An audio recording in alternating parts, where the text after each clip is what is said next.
itu kayaknya terinspirasi dari Naruto deh, Naruto sama webtoon, dimana orang-orang yang nggak terduga yang kita kenal dan yang nggak terduga itu selalu muncul untuk menyelamatkan kita.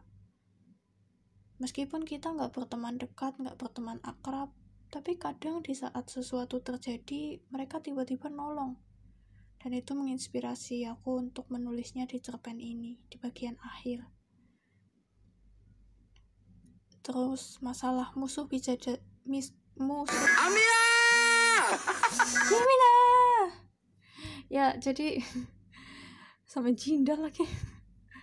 Jadi masalah musuh bisa jadi teman dan teman bisa jadi musuh.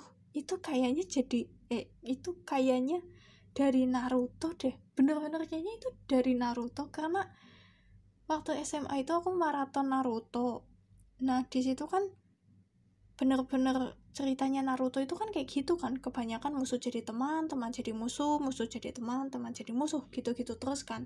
Jadi itu aku tulis di cerpen ini, dan hanya tentang bagaimana cara pandangmu terhadap mereka, yaitu bener kan. Naruto itu mau semusuh apapun dia selalu menganggap mereka teman, ya nggak sih? Makanya aku sampai nulis kayak gitu di situ.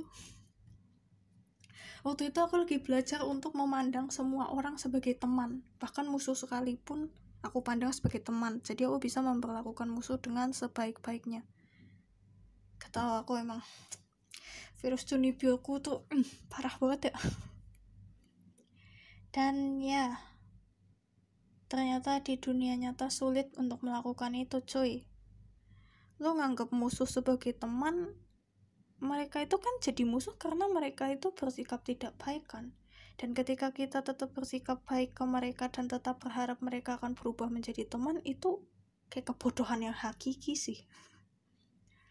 Waktu itu akhirnya setelah berusaha, tetap aja musuh ya musuh gitu loh. Kayak bolehlah kita berbuat baik ke musuh, tapi gak usah berharap. Kalau waktu itu kan aku masih berharap, jadi ya gak usah berharap. Sekali rese, kalau balik rese ya gak usah kaget gitu lah.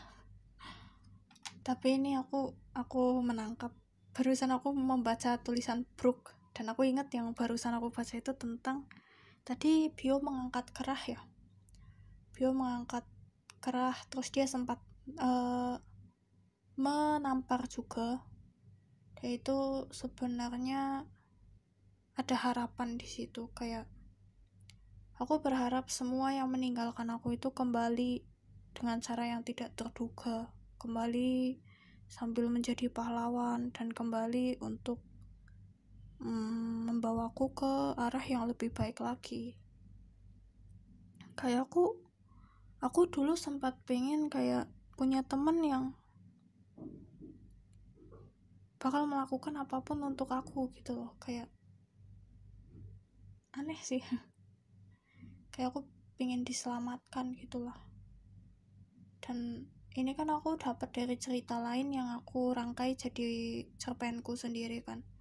Ketika aku baca itu, aku yakin saat itu pasti aku merasa iri, kayak aku pengen jadi tokoh itu, tokoh yang ditampar karena disayangi. Dan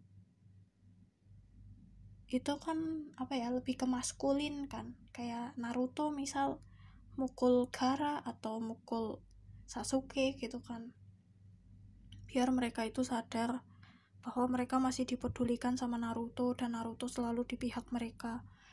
Kan dulu kan aku nggak suka terlahir jadi cewek, jadinya aku pinginnya ya yang kayak gitu. Tapi kan kok di dunia nyata terlalu maskulin gak sih? Tapi bisa juga sih, kayaknya di drama-drama atau film-film juga ada cewek yang dipukul karena saking nggak sadar dirinya gitu loh, kayak terlalu fokus sama masalahnya sampai dia tuh nggak sadar kalau sebenarnya teman-temannya dia itu masih peduli. Tapi di samping itu wajar juga kalau seseorang lagi fokus ke masalahnya dan dia merasa ditelantarkan ketika teman-temannya menjauh demi memberi dia waktu untuk menenangkan diri. Karena kan beda ya, kita yang berpikiran jernih itu berbeda pemikirannya dengan mereka yang sedang dipenuhi hal negatif. Jadi di cerpen ini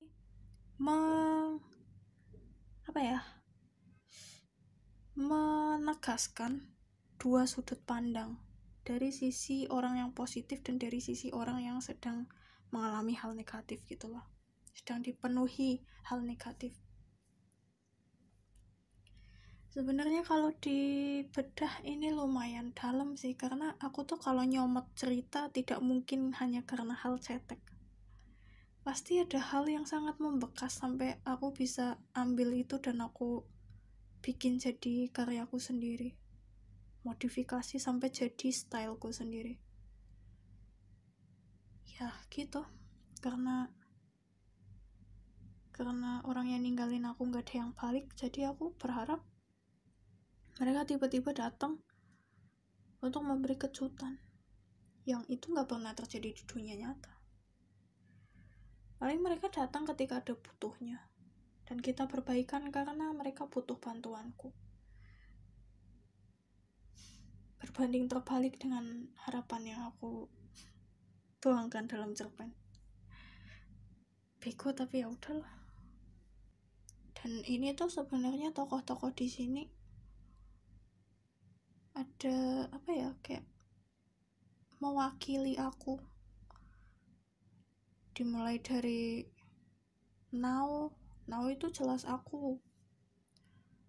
Lemmy itu juga sisiku. Kayak Now itu dark sideku, Lemmy itu sisi baikku, sisi yang berpengharapan. Alex itu sisiku yang blak-blakan dan cerewet. Bio itu sosok orang yang aku idamkan. Jadi sebenarnya aku yang di sini, yang fiction itu penggabungan antara dunia nyata dengan dunia imajinasiku, atau dunia imajinasi orang lain. Kan kalau aku ambil cerita dari hal lain, dari sumber lain, kan itu berarti dunia imajinasi orang lain.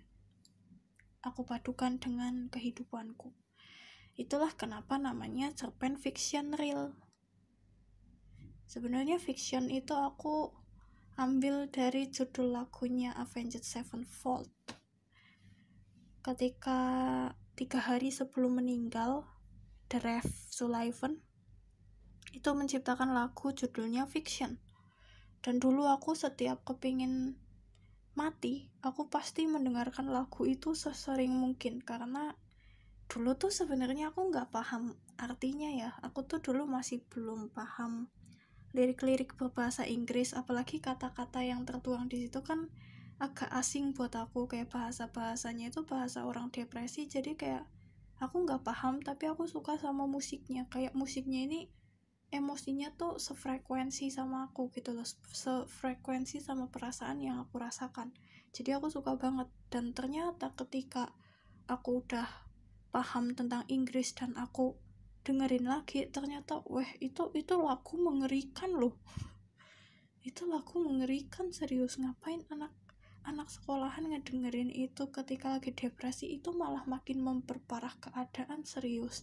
Aku tuh dulu nggak ngerti, kayak yang penting aku ngerasa ada orang lain yang merasakan hal yang sama. Dan waktu itu kan The Rev udah meninggal, aku berharap aku bisa nyusul dia. Gila nggak? Dan kadang aku berharap gini, aku tuh kadang bukan gini, aku tuh pernah ngebaca komen bahwa ada orang yang ditemui The Rev karena dia tuh selalu menyetel lagu fiction sering banget, mungkin sepanjang hari, aku nggak tahu ya, pokoknya sering banget. Dan dia tuh didatangi The Rev. Dan waktu itu kan aku pengen dan ketika baca komen-komen fans Avenged itu, mereka banyak yang bilang karena lagu itu jadi dimimpiin The Rev gitu loh. Dan aku berharap itu kejadian. tapi nggak pernah. Justru yang hadir di mimpi lukisanku yang creepy itu. Ya gitulah, intinya fiction terinspirasi dari lagu Avenged Sevenfold. Dan real itu karena aku cuma menyeimbangkan kalau setengah nyata setengah hayalan, berarti bahasa Inggrisnya apa gitu. Jadi aku fiction real, setengah fiction setengah real gitulah asal mula dari jenis cerpenku. Kalau yang satunya kan cerpen misteri nyata, itu kan jelas banget nyata dan misteri yang nyata gitu. Kalau yang fiction real, fiction dan real gitulah. Sekian penjelasannya, kita lanjut ke cerpen selanjutnya. Jaminasan, sampai bye-bye.